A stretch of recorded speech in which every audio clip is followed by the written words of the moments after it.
Sweet day everyone! Another cake order sa Queen Ems. Ito guys is Princess Belle themed cake. At ito yung freebie natin na cupcake. Ang kanyang flavor is vanilla cupcakes na may buttercream frosting na meron ngang maliit na rosette dun sa taas. Tapos color yellow yung pinaka final natin na frosting na pinaglalagyan niya. So, para maging bell yung pinaka-themed natin. Tapos, yung ating ginawang process dito sa pagko-cover ng ating fondant is saklob or sombrero style siya. Hindi siya yung hati-hati. Ayan, paneling, hindi.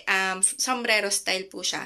So, eto guys, naglalagay na lang ako ng ruffles at ganito ako ruffles dun sa pinaka-cake natin. Meron akong parang cone na meron din kayo nun for sure pag fondant kayo, meron kayong fondant tools na parang may cone sa dulo. Yun yung ginagamit ko. So, hindi ko na napakita kasi guys, alam nyo, pag gumagawa talaga ako ng fondant, hindi ko siya matutukan na parang nagvi-video ako tapos ginagawa ko siya kasi pag ginagawa ko na yung fondant, nawiwili na ako. Yung parang ano ba yun?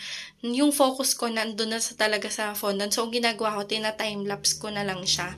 Tapos, ayan guys, maglalagay na ako ng parang ruffles para dun sa ating bell na parang dun sa gown ni Belle. Yan yun. Meron akong, yung aking pang scraper. Ayan. Yung pang smoother pala. Yun yung ginawa kong para pare-parehas yung kanyang size. At ayan, ifino-fold ko siya hanggang sa maka-form ako ng tatlong